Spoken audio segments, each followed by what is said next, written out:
esta conferencia se enmarca dentro de un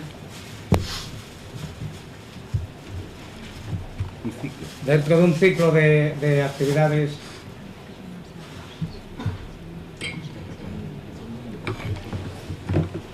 que la CNT venimos realizando para informar y denunciar lo que supone la reforma laboral, y dentro de la reforma laboral, en este caso concreto, las empresas de trabajo temporal.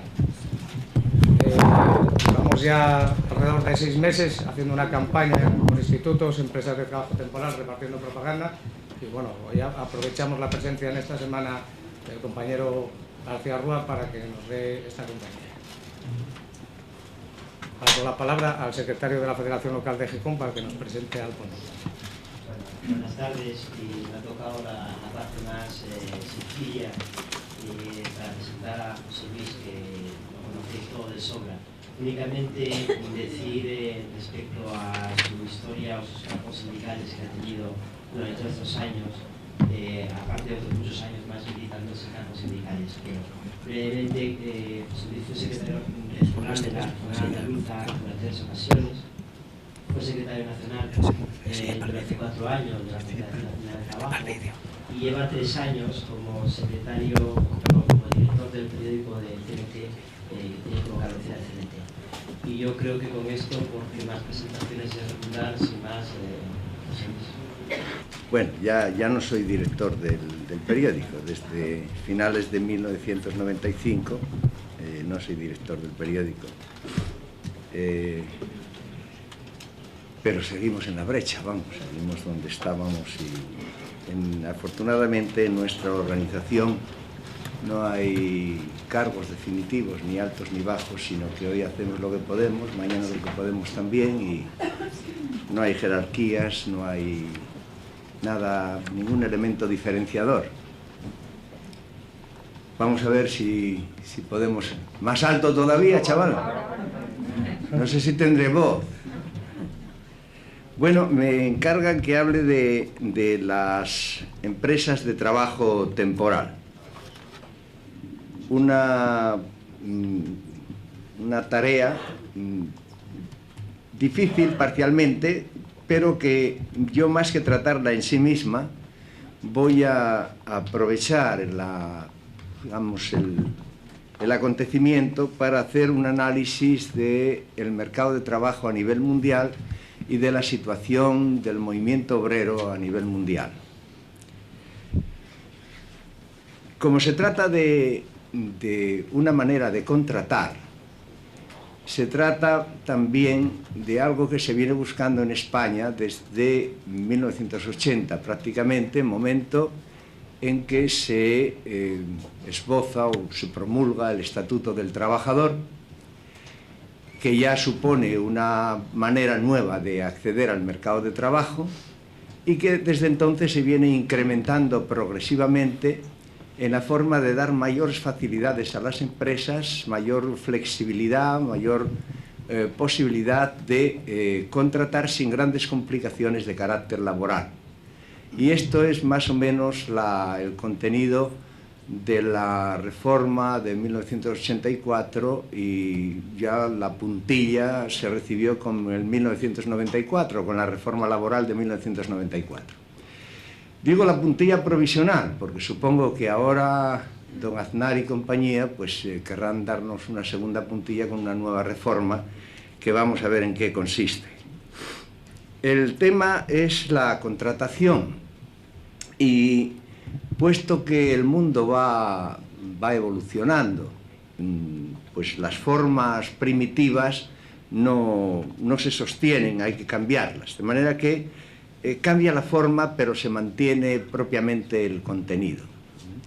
Es decir, que mutatis mutandis se trata de una forma de contratar pues parecida a aquella que se realizaba entre los jornaleros de los grandes centros agrarios, donde los compañeros jornaleros se iban a la plaza y en fin, el caporal o el mayoral los veía, los tanteaba, los tentaba, miraba a ver los bíceps, la boca, igual que los negreros, y, por supuesto, no solamente eran tenidas en cuenta las condiciones físicas, eran también tenidas en cuenta las condiciones morales, entre comillas, quiero decir, la capacidad de obediencia, en fin, la no inclinación a los conflictos y una serie de cosas eran, digamos, datos que servían positivamente al caporal o al mayoral para contratar a la gente. Se trata, por lo tanto, de contratar bajo esas premisas o bajo otras premisas parecidas. En la época de la, digamos, de la competencia industrial de salarios, cuando se produce la primera revolución industrial y entonces hay un abandono de gran parte del campo y es necesario que la industria de las ciudades disponga de gran cantidad de mano de obra, pues entonces afluyen masivamente los campesinos a ese nuevo puesto industrial. Es la etapa propiamente dicha de proletarización. En esa etapa de proletarización pues están los grandes hacinamientos, están las grandes concentraciones industriales y está también una cosa con la que tuvieron que luchar los sindicatos incipientes, es decir, los sindicatos que recién acceden a su conformación, que es la competencia de salarios. El campesino que perdió su puesto de trabajo en el campo y que accede a la ciudad con voluntad de trabajar, ofrece su mano de obra más barata que otros y pretende de esta manera conseguir su puesto de trabajo en condiciones mejores o simplemente mantenerlo.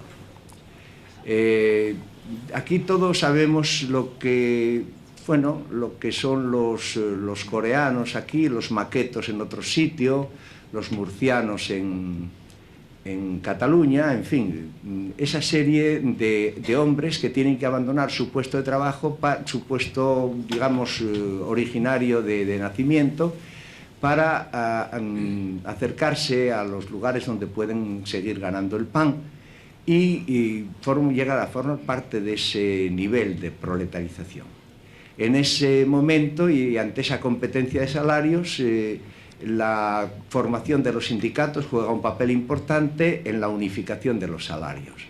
Es decir, lucha contra el esquirolaje, lucha contra los ofrecimientos parciales de salarios más ventajosos para los patronos y obliga al patrono a pagar, digamos, un salario uniforme según los puestos de trabajo, según los oficios, según la calidad del trabajo. De manera que hay un momento en que la competencia de salarios está viva y otro momento en que la competencia de salarios por la acción sindical resulta superada. Pero todo esto no se hace limpiamente, quiero decir, no se hace tranquilamente y sosegadamente. Todo esto se hace en medio de una lucha que consiste en luchar doblemente, luchar contra la ignorancia de los obreros que creen que plegándose individualmente pueden conseguir mejoras para ellos y luchando a su vez contra la patronal que trata de aprovechar esa sumisión de parte de la clase obrera para seguir beneficiando de salarios mejores, más ventajosos para él. De manera que existe esa forma de contratación. Y esa forma de contratación pues, también pasa por diversas etapas, porque el movimiento sindical pasa por etapas de fortaleza y pasa por etapas de debilidad.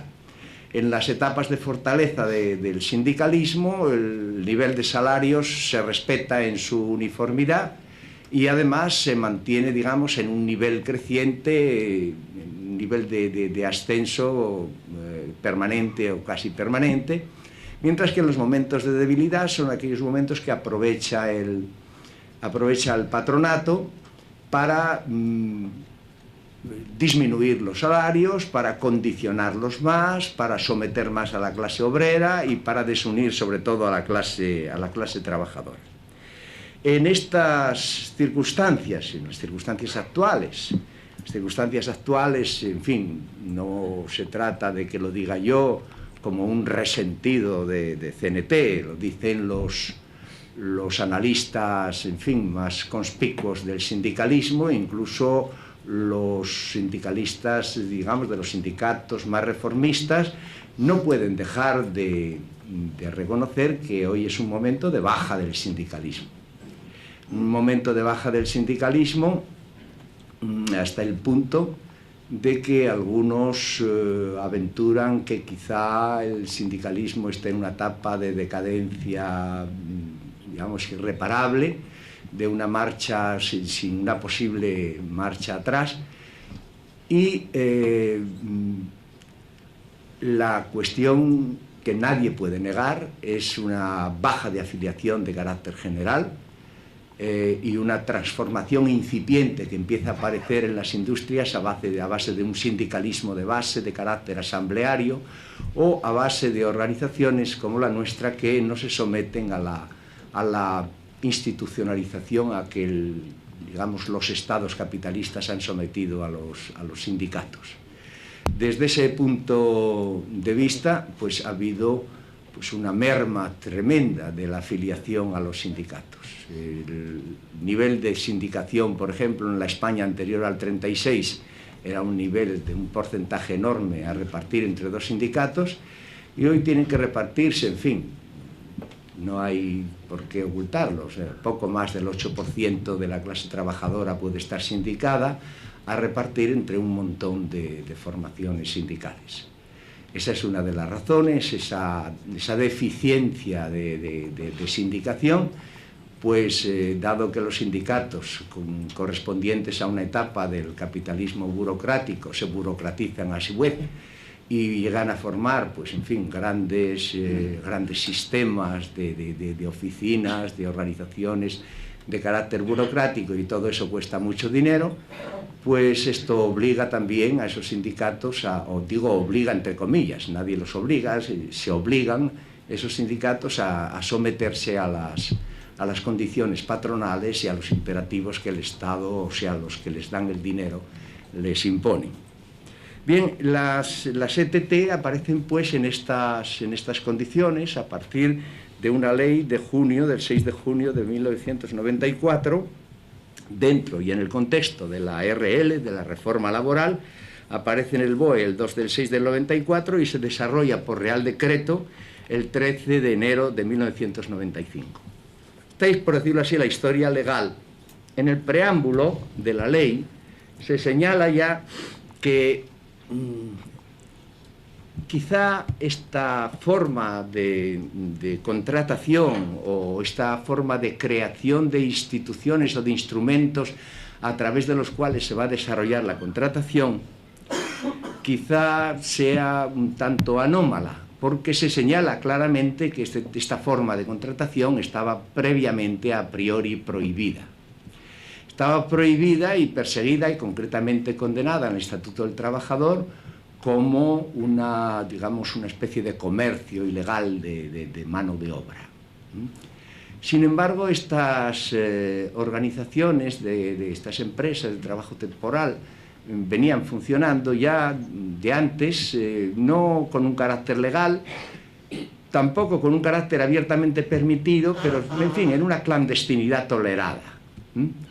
Y la razón de que aparezcan así, digamos, toleradamente dentro del panorama del mercado laboral español, y sobre todo que después reciban un poco la sanción definitiva legal de un texto legal, o sea que ya no tienen necesidad de mantenerse en un terreno de clandestinidad más o menos tolerada, es que los países centroeuropeos de la Unión Europea pues lo venían practicando y regulando por ley, lo entendían esto como una regulación determinada del trabajo, del mercado de trabajo, que servía pues a una mayor diversificación de las formas de trabajo, a una proyección de la polivalencia del trabajo, es decir, lo presentaban como formas de contratación apropiadas a las maneras de producir en el mundo actual. Maneras de producir que adquieren, por decirlo así, un nivel máximo en lo que podíamos llamar la forma toyotista de producción, la forma japonesa de producción, que consiste prácticamente en una descentralización de los centros de trabajo, en una conversión del trabajador individual en participante de grupos de trabajo, en la integración de este grupo de trabajo en los intereses de la empresa, en la internalización de los intereses de la empresa dentro del trabajador para que el trabajador a sí mismo se sienta empresa y entienda que defender a la empresa es defenderse a sí mismo, convertir al trabajador también en una especie de vigilante del compañero que no trabaja suficiente, que se escaquea, o incluso más terriblemente el compañero que desgraciadamente se encuentra enfermo y que por enfermedad no puede rendir lo que sus compañeros de trabajo, pues es puesto también en la picota por sus propios compañeros. Es decir, se fomenta todo aquello que atenta contra la solidaridad de los trabajadores y se hace nacer entre los trabajadores un sentimiento de productivismo y de corporatismo que tiende a romper con la noción de clase, con la conciencia de clase, y a la vez que trata de desarrollar entre los trabajadores un poco la sensación de que los sindicatos o no valen o son inútiles y por lo tanto que tienden, por decirlo así claramente, a la desorganización de la clase obrera. Esto es una realidad. Estas empresas del INEM, estas empresas de trabajadores, de empleo de trabajadores, son también un instrumento del INEM, un instrumento del Estado, para un poco servir a la hipocresía publicitaria, propagandística del propio Estado. Es decir, ante el hecho injusto que supone que los trabajadores se vean sometidos a un paro progresivo, el hecho de que, por ejemplo, en el año 76 hubiera 650.000 trabajadores parados y que hoy estemos en los 3,5 millones de obreros parados, no solamente este hecho, el hecho material y puntual, fotográfico, por decirlo así, de que exista este nivel de paro, sino, digamos, la calidad de la enfermedad del paro. Es decir, que no se trata de una forma de comportamiento de los medios de producción con relación al mercado de trabajo que puedan apuntar a un momento de resarcimiento, a un momento de cura de esta situación patológica, sino que realmente esta es una enfermedad incurable desde el punto de vista que tanto los estados como la patronal proponen como formas de organización de la producción. Pero naturalmente esto es muy duro aceptarlo así y sobre todo presentarlo así a lo que podríamos llamar las propias víctimas de esta situación, que son los parados, el parado hoy, pero claro, el obrero en activo hoy tiene una espada de Damocles encima que mañana está él en la misma situación que su vecino parado y por lo tanto amenaza a toda la clase obrera. Una situación muy clara para la que los sociólogos ya están previendo, pues por un lado se están rasgando las vestiduras de a dónde vamos a parar, por otro lado están viendo que la sociedad de los 2/3 empleados frente a 1/3 de desempleados pueda invertirse y convertirse en 1/3 de empleados y 2/3 de desempleados, pero a su vez prevén también claramente, y algunos lo dicen claramente, Umberto Eco en esto habla de la nueva Edad Media, por ejemplo, a situaciones terribles de las que las víctimas, digamos, el hombre común, el ciudadano de a pie, no tiene la más mínima idea de dónde se encuentra ni lo que se le avecina, lo que se le viene encima. Y esta situación pues ya están viendo de cómo puede hacerse por medio de un trabajo negro, de un trabajo subterráneo, de un mercado, en fin, no visible, de una un trabajo rural no sometido o que no interfiera en las grandes producciones ni en las grandes cadenas y arterias de producción. En fin, algo así como el sometimiento a una especie de sector de la clase obrera que va a tener que vivir algo así como aislado de los demás, fuera de las corrientes de las grandes producciones y sometiéndose a trabajos de pura subsistencia. Esta es la cuestión y para eso están preparando a la gente, porque otro nivel y otra solución no la encontrarán. Pues bien, en esta situación en donde, como se trata, como vivimos en una época, en una etapa democrática, entre comillas, en la que el voto es fundamental, en la que es necesario recabar la participación votante, no la participación ciudadana, la participación social transformativa, sino la participación votante de la gente, y al que vota hay que ilusionarle de alguna manera, y una de las formas de ilusionar de alguna manera es decir a aquellos que están parados, mira que si yo llego al poder voy a crear muchos puestos de trabajo y tú vas a salir un poco del atolladero en el que te encuentras. Esta es ya el primer ofrecimiento de esta índole, ya lo hizo Alfonso Guerra con aquel ofrecimiento de 800.000 puestos de trabajo en el año 82. De manera que ha pasado el año 82, el 83 y el 94 y la cosa sigue por ese derrotero y están mareando la perdiz. Realmente es un mareamiento de la perdiz que consiste en entretener a la gente, y para entretener a la gente hay que tenerla un poco sometida a este bailoteo de las cifras de este mes.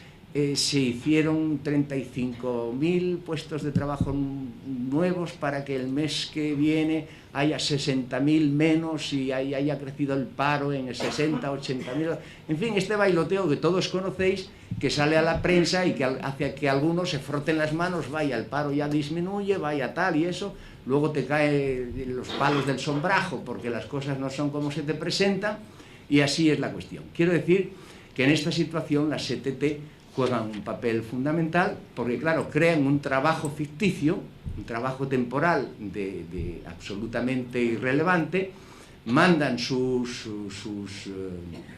estadísticas al INE y con esto ya un poco sirven a ese maquillaje permanente de la tasa de empleo. Esto es una situación que habla una vez más de la... Un poco el otro día en otra parte hablábamos de hasta qué punto se está cultivando, si no la idiocia, por lo menos se está eliminando la capacidad crítica y la capacidad de comprensión de la gente, ¿no? Porque aquí mismo da el Ministerio de Trabajo unas cifras y va pum a los datos del INEM. Y bueno, los datos del INEM hay un 16% de paro o un 15,5%, en fin, lo que sea, con lo cual la gente, en fin, ellos se lavan las manos, se justifican a sí mismos y la gente cree que eso es verdad. Pero después, al cabo de mes y pico y tal, viene la estadística de la encuesta de población activa, y la encuesta de población activa te dice que no es el 16, que es el 24% el que tenemos, y te habla de 3,5 millones o 3.600.000, etcétera, etcétera. Y bueno, uno, el que sea realmente, en fin, un obrero sin muchos conocimientos y que no tenga capacidades de investigación, tiene que hacerse un lío. ¿En qué quedamos? ¿Es el 16%? ¿Es el 24%? ¿Son los 2.300.000 o son los 3.600.000? ¿Qué es esto? ¿Quién me está engañando aquí? Y claro, el engaño es ese, el jugar un poco con la doble estadística, la estadística del INEM, jugando con aquellos que allí se inscriben, jugando con todos aquellos que tienen un puesto de trabajo de 15 días y aparecen como trabajadores y alteran, por lo tanto, la cifra normal, y por lo demás no recogiendo a todos aquellos que, desconfiando de las posibilidades de conseguir un puesto de trabajo, ni siquiera pasa por el INEM. Esta es la realidad. De manera que esta es la cuestión. ¿Y para qué aparecen estas ETT, estas empresas de trabajo temporal? Contratan para trabajos de duración incierta, para sustituir a trabajadores que tienen derecho a reserva, para trabajadores que tienen un puesto permanente mientras se realiza un proceso de selección o de promoción en duración diversa, de 6 meses con relación a un determinado grupo, de 3 meses con relación a otro, y con una cláusula que dice que si transcurridos los plazos de 6 o de 3 meses el obrero sigue en la empresa usuaria sin más problema, se hace que este obrero pase a ser integrante de la empresa usuaria con carácter indefinido, cosa que o bien no ocurre nunca o bien ocurre en tan poquísimos casos que no merece la pena tenerlos en cuenta, son absolutamente irrelevantes, porque precisamente estas empresas están hechas justamente para eso. Están hechos para facilitar la tarea de las demás empresas.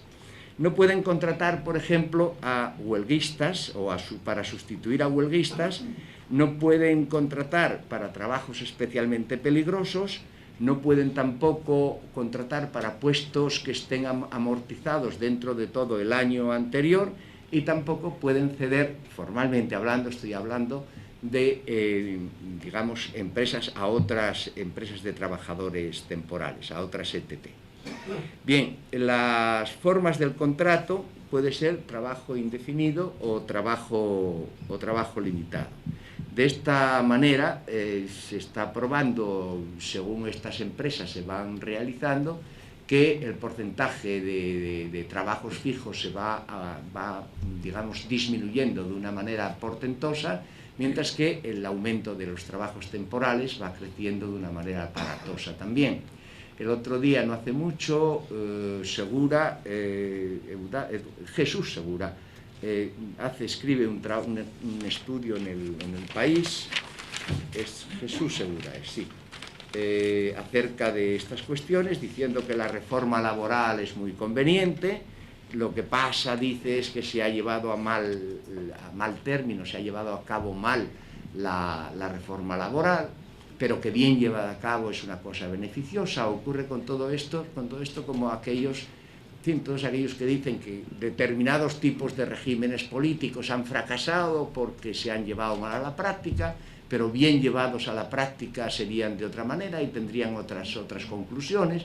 En fin, lo de siempre, digamos, las esperanzas de carácter celestial, el hecho por este está mal, pero si se hiciera de otra manera está bien. El caso es seguir manteniendo a los individuos, en fin, un poco en el limbo en el que se encuentran, porque es verdaderamente el limbo al que quieren reducir a la clase trabajadora.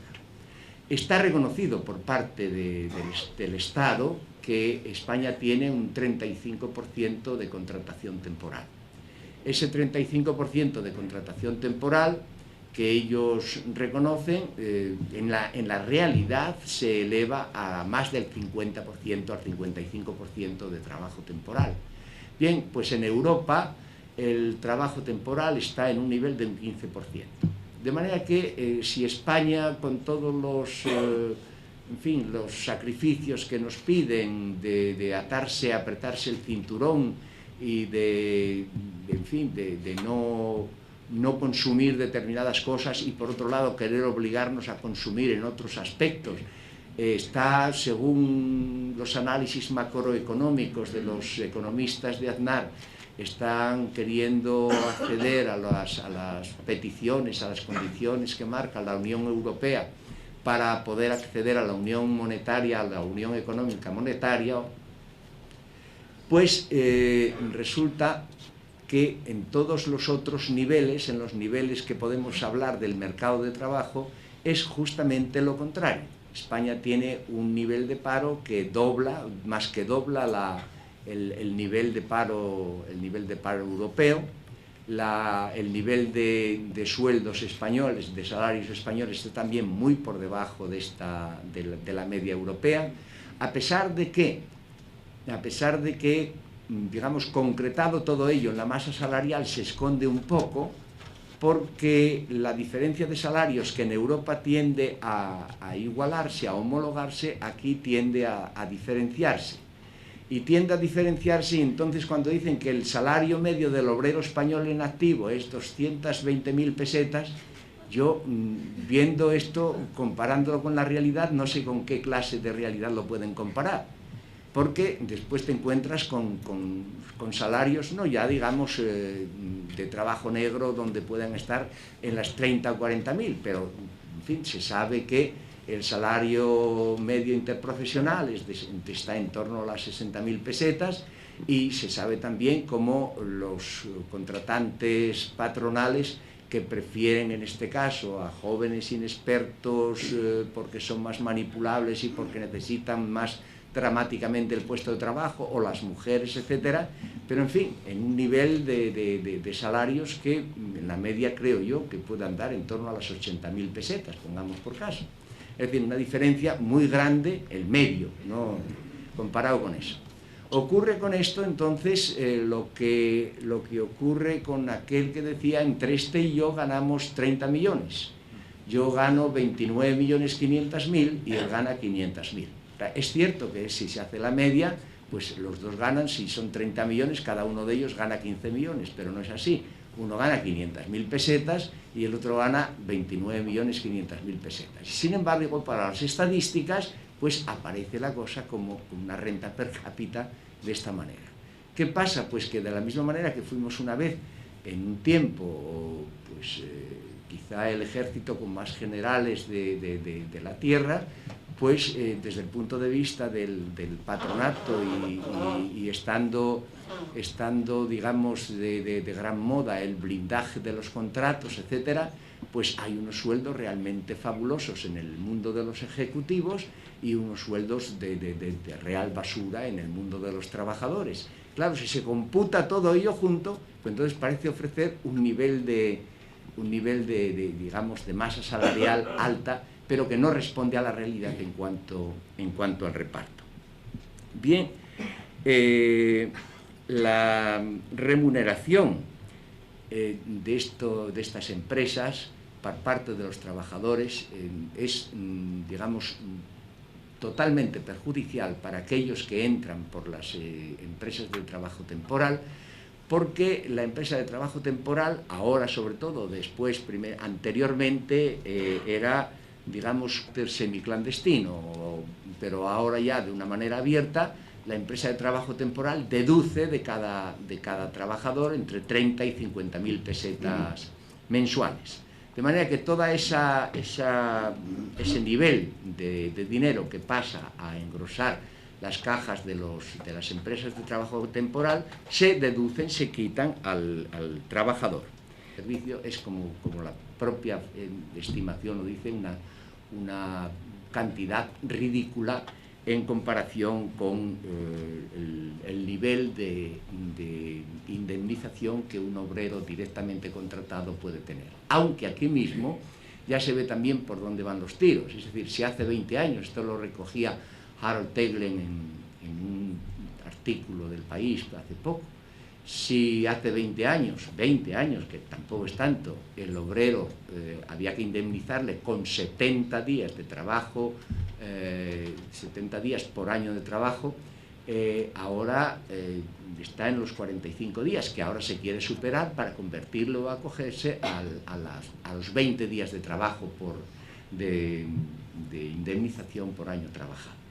De manera que, como veis, en todos los terrenos el papel del obrero va quedando totalmente disminuido, totalmente indefenso, y las posibilidades de la clase patronal van creciendo, y las empresas de trabajo temporal están sirviendo justamente a este tipo de estrategia. Los usuarios hacen pura y simplemente un contrato mercantil con las empresas temporales, no pagan al trabajador directamente, pagan a las empresas de trabajo temporal. Las empresas de trabajo temporal deducen la cantidad que ya acabamos de decir, y bueno, pues si una empresa usuaria prescinde de un trabajador que lleva menos de 4 meses dentro de la empresa temporal, la empresa temporal despide al trabajador sin indemnización de ninguna clase. De manera que esto ya da una idea de por dónde van los tiros en la práctica, a quién sirve, quiénes son realmente los usuarios de las empresas de trabajo temporal. Dentro del triste panorama del mercado laboral español, ¿quiénes se acogen más a esta forma de trabajo? Pues en la administración pública o dentro de las empresas de trabajo temporal hay un 20% que se mueve en el terreno de las administraciones públicas, un 46% en el terreno de las empresas de más de 100 trabajadores, un 28% en empresas de menos de 100 trabajadores y un 2% en empresas de menos de 10 trabajadores. Por otro lado, los colectivos mayoritarios en el usufructo, en la práctica de contacto con este tipo de empresas, son generalmente jóvenes sin experiencia laboral y amas de casa. Que estas empresas empezaron diciéndose que tenían que ser empresas sin ánimo de lucro. El número de trabajadores contratados por las ETT, las empresas de trabajo temporal, en septiembre de 1995 era de 315.000 trabajadores. Sin embargo, las empresas de trabajo temporal se dirigen a las empresas usuarias diciéndoles que, en fin, se acojan a sus servicios, porque acogerse a sus servicios comporta una disminución de conflictos para las propias empresas, una mayor rentabilidad por hora de trabajo efectivo, una transferencia de costos fijos en costos variables, una eliminación de gastos, por ejemplo, no tienen que pagar departamento o gastar dinero en proporcionar departamento de personal, ni tampoco pagar ausencias o tener en caso de ausencias o permisos, ni siquiera ILTs, o sea, las bajas por enfermedad. Pagos se hacen solamente por horas trabajadas, por horas efectivamente trabajadas por el trabajador. De manera que, de esta manera, las empresas de trabajo temporal se dirigen con una pancarta de publicidad a las empresas usuarias diciendo os conviene, y de esta manera entonces hay la empresa usuaria prácticamente no tiene ninguna relación de carácter laboral con aquel que está empleado a través de la empresa de trabajo temporal, es simplemente pues un instrumento, yo no sé, Aristóteles negaba a los esclavos, les negaba la capacidad de ciudadanos, no solamente él, toda la sociedad griega, pero él lo teorizaba de esta manera, teorizaba que como ellos no podían participar de la vida política y propiamente la ciudadanía y la condición entonces de personas sobrevenía de esta práctica política y que estaba prohibida para ellos, pues no eran propiamente personas, era una especie de entes entre el animal y el hombre, ¿no? Entre el animal y la persona. Y por otro lado, en más de una ocasión, Aristóteles comparaba a los esclavos como máquinas, son máquinas más que otra cosa, ¿no? Pues bien, quiere decir que no hay el dueño de los esclavos, no tiene con los esclavos ninguna relación de ciudadanía ni ninguna relación política, es una máquina de trabajo de una forma o de otra, y de esta manera esta, digamos, impersonalidad con el que la empresa usuaria trata a los trabajadores pues hace acercarse al trabajador cada vez más a esta condición de esclavo. Bien, ¿qué podríamos decir como crítica? Bueno, se trata para el trabajador de una inseguridad permanente. Hoy tiene trabajo, mañana no lo tiene, el trabajo que tiene es deficitario con relación al contratado directo, hay una discriminación grande, puesto que ellos ofrecen que hay con el empleo de sus trabajadores, de los trabajadores ofertados por las empresas de trabajo temporal, hay una disminución de conflictos. Quiere decir que aquellos trabajadores susceptibles de proporcionar conflictos entran inmediatamente en unas listas negras de las que resultan totalmente separados de la posibilidad de trabajar. Se trata entonces de con otras palabras y de otra manera, de un trato de blancos, bueno, de blancos y de blancas, porque también, en fin, tratan con las mujeres. Si en un tiempo la trata de blancas, incluso hoy la trata de blancas en determinada jurisprudencia y legislación, en fin, es algo jurídicamente perseguido, aquí se trata de otras maneras, naturalmente, de trata de blancos y de blancas. Hay frases que realmente son ofensivas para la dignidad humana. Hablar de recursos humanos es como, bueno, reducir al hombre a la categoría de cosas. O sea, recursos, es un hombre que tiene muchos recursos y tal, económicamente pues tiene mucho dinero, tiene muchos campos, tiene mucho tal. Recursos humanos, el hombre es de esta manera reducido a esa categoría de cosa. También se llama de recambios humanos, es decir, una cosa que se puede sustituir por otra. En fin, cada vez más el hombre está cosificado y tratado como cosa en esta serie. En suma, diríamos que esta práctica de las empresas de trabajo temporal convierten al hombre en un producto de usar y tirar, que es justamente está muy dentro de la mentalidad de la sociedad de consumo a la que pertenecemos. Bien, hay un apoyo interesado por parte de las centrales sindicales a estas empresas de trabajo temporal. No debieron haber sido nunca aceptadas por parte de las centrales sindicales porque realmente lesionan la dignidad humana, los derechos humanos, no hay por dónde cogerlas. Sin embargo, en fin, protestan con la boca chica, pero a la vez disfrutan de otras prerrogativas que vienen mediadas un poco por ello. El gobierno casi siempre, cuando trata de meter una píldora de este tipo en el mercado de trabajo, que no puede dejar de estar, en él no pueden dejar de estar presentes las centrales sindicales y llamadas mayoritarias, en fin, las instituciones sindicales del Estado, pues generalmente da una contrapartida, de manera que juega la política de la zanahoria en la mano izquierda y el palo en la mano derecha, y tragan porque, por ejemplo, en el decreto por el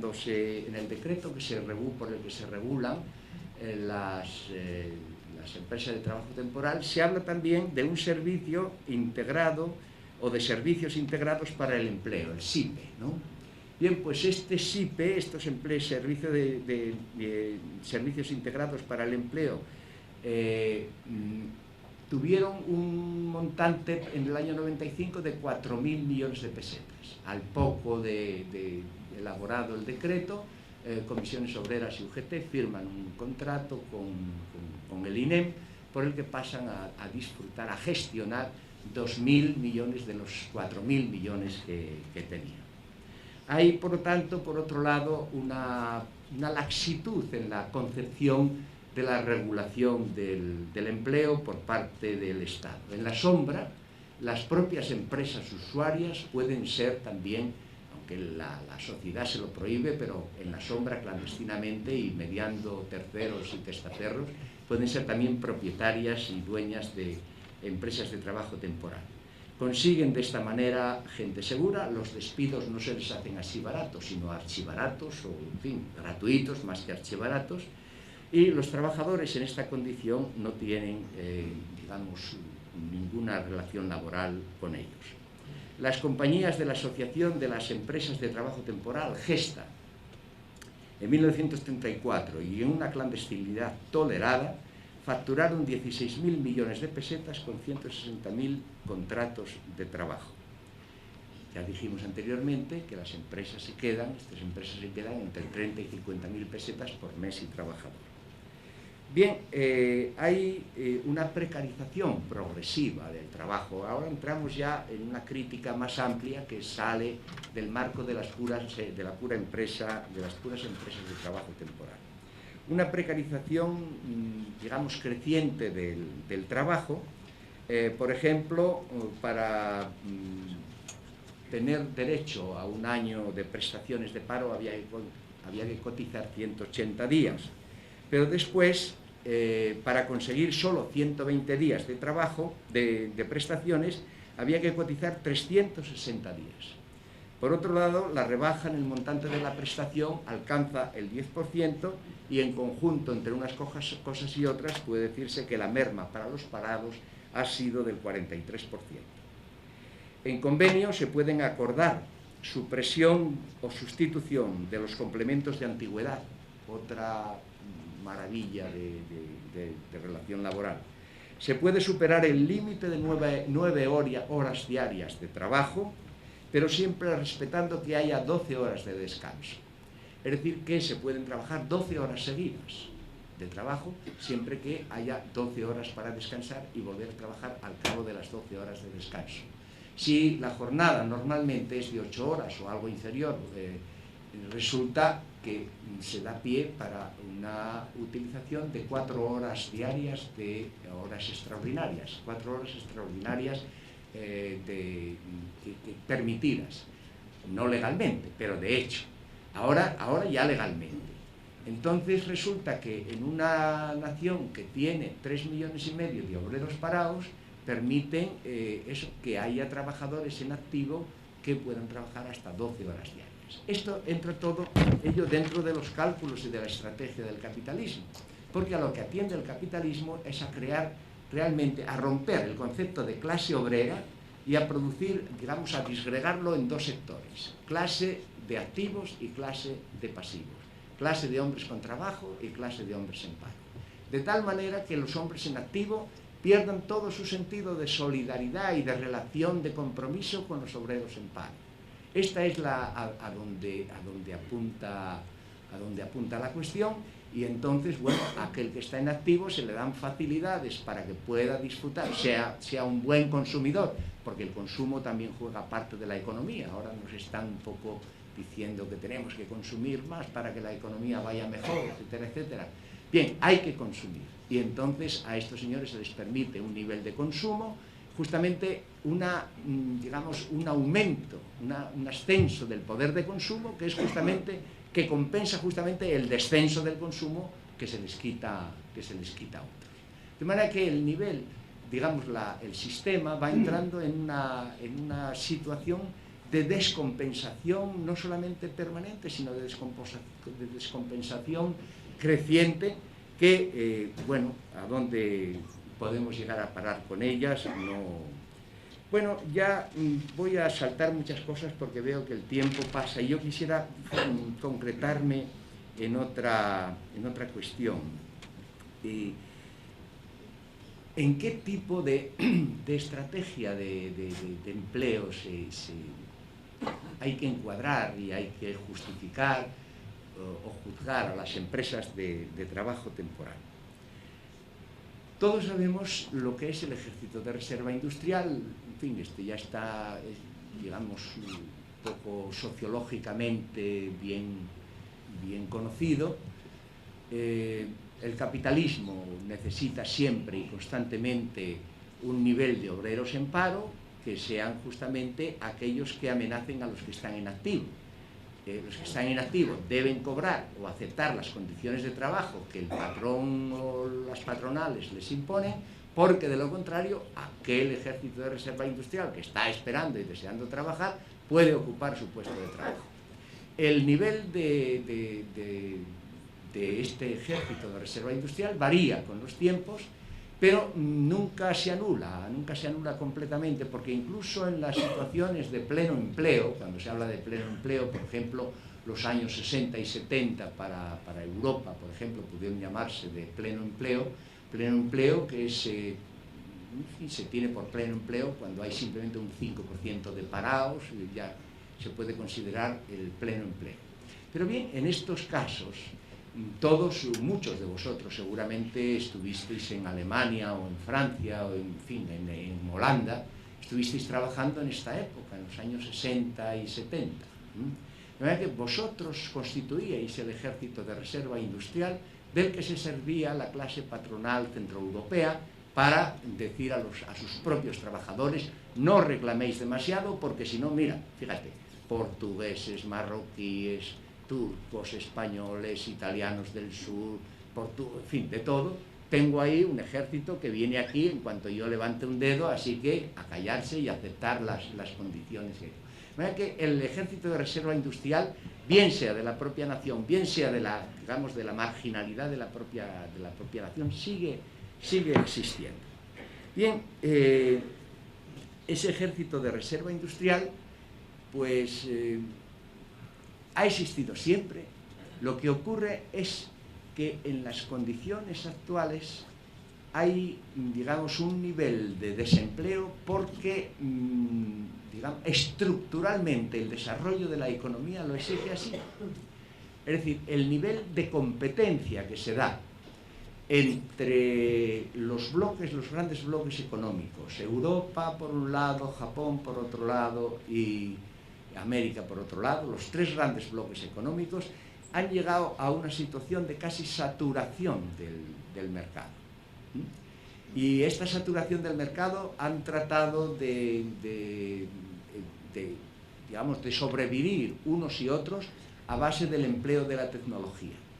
La tecnología, entonces, las empresas gastan millonadas, miles de millones gastan en investigación industrial que está tendiendo a eso, a ver qué clase de procedimiento empleo yo que no tenga el vecino para que yo pueda producir más barato y ganarle el mercado a fulano de tal.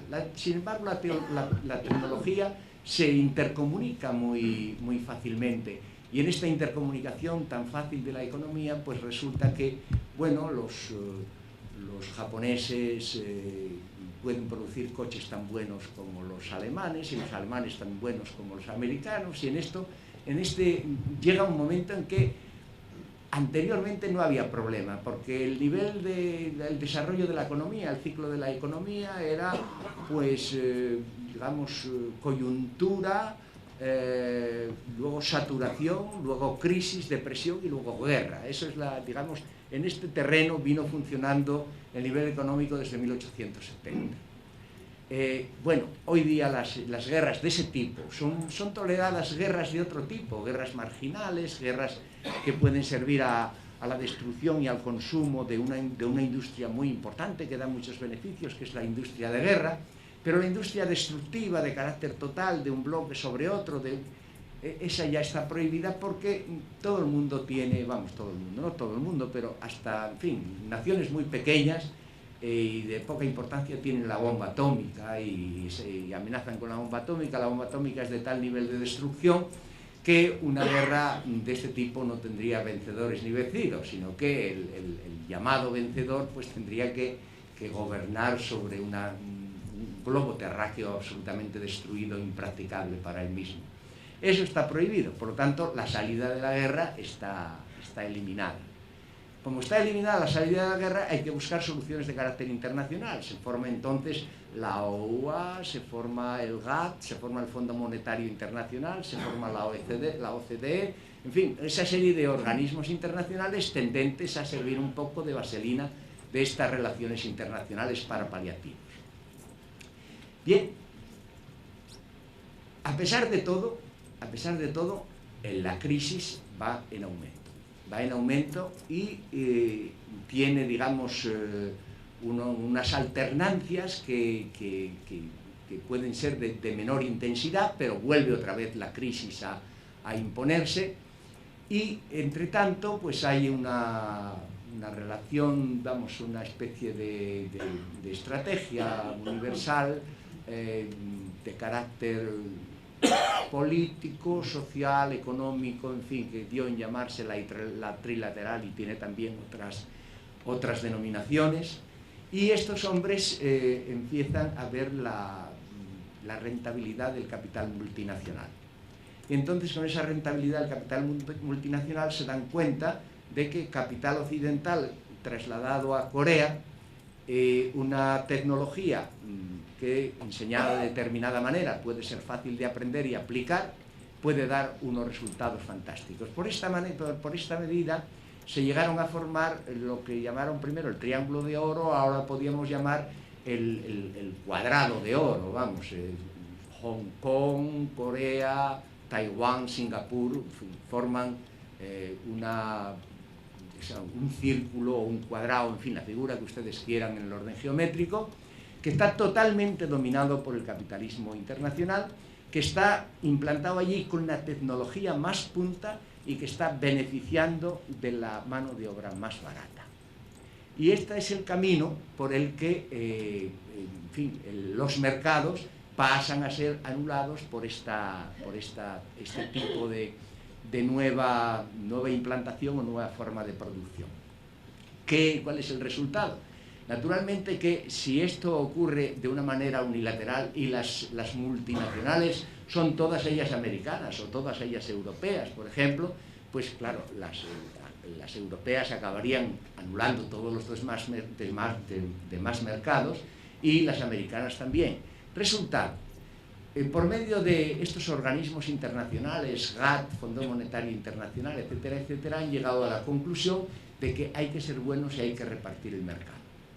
Pero para repartir el mercado no pueden hacerlo con los obreros occidentales, porque el obrero occidental está acostumbrado a un nivel de lucha, a un nivel de gasto, a un nivel de consumo, en fin, a unas exigencias que les exigen, digamos, un nivel de salarios que ellos entienden que no pueden soportar. Y entonces a lo que se dedican es a repartir la mano de obra del tercer mundo. Esta es la... Tenemos en España 3,5 millones de obreros parados, pero el capital español no se invierte en España, el capital español se invierte en Marruecos, el capital español se invierte en China, el capital español se invierte en la India, es decir, el capital español emigra, va a invertirse fuera. ¿Por qué? Pues porque una muchacha marroquí trabaja seguramente por la quinta parte o menos de lo que puede cobrar un obrero español. Y entonces de esto se trata. Se trata entonces de otro problema también, el problema de que todo el tercer mundo está, digamos, asfixiado por una deuda externa de carácter considerable. Pero a su vez, para el mundo occidental, es decir, para los acreedores de esta deuda externa, esto es algo que no tiene solución porque no tienen capacidad, no tienen forma de pagarlo. Una deuda externa cuando Chile proporcionaba el cobre y cuando Guatemala proporcionaba los plátanos y cuando Colombia proporcionaba el café, es decir, los monocultivos, las materias primas de los diversos sitios eran acaparadas, eran controladas en Wall Street, ahí se fijaba el precio, estos hombres iban gastando sus cosas para que, en fin, estos privilegiados de estos territorios pudieran sumarse a un nivel de consumo equivalente al del nivel occidental, fueron metiéndose en grandes deudas que no pueden pagar, ni en un siglo podrían pagar. Bien, entonces, de esta manera se ofrece la posibilidad de que este tercer mundo acceda a una admisión de capital que le permita pagar ir pagando parcialmente esa deuda. Por otro lado, subvienen a un mantenimiento o entretenimiento de la clase obrera del tercer mundo, de que, como veis por la tele, los Hutus, los Tutsis, en fin, todo el panorama que nos sirve la tele de sobremesa es un panorama tremendo, terrible, y en fin, sirve un poco para que esos hombres tengan un determinado nivel de capacidad de consumo y a la vez son a su vez una posibilidad de mercado grande. De manera que, pensando que dentro de, hacia el año 2020-2030, la Tierra pueda tener 10.000 millones o acercándose a los 10.000 millones de habitantes, más de 6.000 millones estarán justamente ahí, estarán en el tercer mundo. De manera que lo que hacen es repartirse un trabajo de más de 6.000 millones de consumidores. Y entonces así evitan la guerra. Naturalmente lo que hacen es con el tiempo alargar el problema. A la larga se encontrarán con los mismos problemas con los que se está encontrando el mundo occidental. ¿Y el mundo occidental qué tipo de tratamiento pueden tener para él? Pues yo pienso que el mundo occidental lo tienen bajo una calificación, digamos, de situación patológica, y situación patológica que no en fin, que no tiene una curación positiva, sino sencillamente que no es tratable nada más que por medio de ciertos paliativos. De manera que la situación del mundo occidental para el capitalismo es una especie de situación médico-patológica, que a veces es médico-quirúrgica y a la que hay que tratar a veces en condiciones de UBI, de UCI, para después pasar a planta, pero de planta no pasa la cuestión. Y se trata simplemente entonces, a partir de los beneficios que van obteniendo del tercer mundo, ir obteniendo una recapitalización determinada que permita ir entreteniendo esta cuestión. ¿Por qué se llega a este convencimiento? Porque se ve claro que no aspiran, ni pueden aspirar tampoco a una solución del paro obrero. Hacia el mes de mayo, abril, entre marzo y mayo del año pasado, hubo un decrecimiento del paro en Norteamérica realmente sensible. En las condiciones anteriores se veía que el nivel de bolsa pues iba mínimamente creciendo, se mantenía, era un poco ascendente, pero justamente cuando se da la noticia de que ha disminuido el paro sensiblemente en Norteamérica, automáticamente, ¡pum!, la bolsa baja en picado. Baja en picado contradictoriamente. Parece ser, según lo que ellos nos dicen, parece ser que el ir, digamos, aumentando el empleo y por lo tanto aumentando la producción y disminuyendo el paro sería una significación positiva, y esa significación positiva debería comportar un nivel de confianza en la bolsa. Pues fue lo contrario. Fue lo contrario, y la razón que dieron los analistas de bolsa es que, bueno, que el aumento del empleo, que la disminución del paro traía consigo un aumento del déficit. Es decir, que lo que no se pierde por un lado se pierde por otro, y de esta manera la cosa la reducen a un problema sin solución.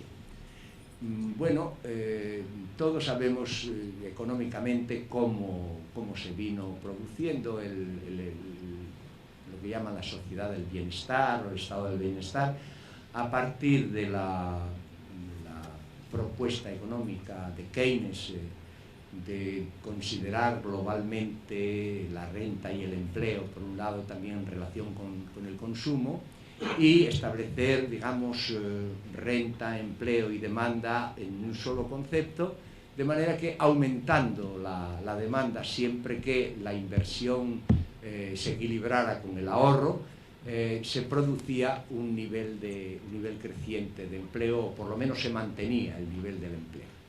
Esto obligaba, naturalmente, en este juego el capital particular no entra el capital del Estado. Por eso el capital del Estado es fundamental en estas cuestiones. De manera que el capital del Estado interviene en la forma de producir inversiones, que naturalmente después se convierten en una multiplicación del déficit y una enorme multiplicación de la deuda pública por acumulación de los déficits presupuestarios. De manera que, como consecuencia de todo esto, pues vuelve otra vez la crisis a plantearse. De manera que el estado, llamado estado de bienestar, tal y como lo están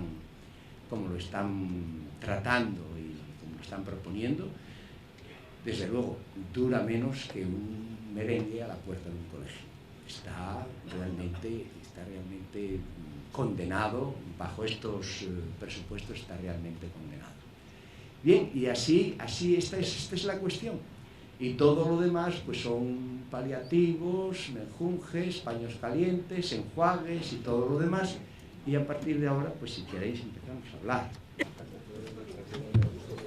Bueno, yo es que quería preguntarle al compañero Rúa, que aquí de alguna manera se habló de la creación de esas empresas de trabajo temporal. De alguna manera a mí no me interesa conocer cuál es el planteamiento de la burguesía capitalista o industrial, porque me lo supongo, pero sí me interesaría cuál es el comportamiento de los sindicatos y del Parlamento español. Es decir, todas estas leyes que van contra la clase trabajadora, tiene que salir del Parlamento. Y que yo sepa, si no estoy equivocado, desde el año 82 a marzo del 96 hemos tenido un Parlamento dominado por la izquierda, o por la que teóricamente es la izquierda. Y yo me pregunto, ¿qué ha hecho esa izquierda para evitar la promulgación de esas leyes tan contrarias a los intereses de la clase trabajadora? Esa es la primera pregunta. Pero también, compañero Rúa, tú trataste el comportamiento de los sindicatos de una forma tangencial, es decir, sin profundizar. Y yo, claro, quiero saber hasta dónde llegaron los sindicatos, incluido el nuestro, hasta dónde llegaron en la denuncia y en los medios que han utilizado aquí. Y la tercera, para completarla, es ¿qué respuesta le han dado los trabajadores a este tipo de implantación dentro de los centros de trabajo? Porque estos trabajadores de los centros de trabajo temporal no se contrata para ir al Molinón, a jugar al fútbol, ni para ir de paseo, se trata para establecerlos dentro de los centros de trabajo. Y yo creo que ahí hay unas secciones sindicales, hay unos comités de empresa y hay una conciencia de solidaridad del propio trabajador para contestar. ¿Y por qué digo esto? Porque vosotros sabéis que el tratamiento que se le da a los trabajadores que se han echado fuera de las empresas no es el mismo. Es decir, los que estábamos organizados dentro del metal o de la siderurgia hemos tenido y seguimos teniendo un tratamiento muy especial. No hemos tenido limitación de tiempo en el desempleo, ni incluso en las percepciones salariales.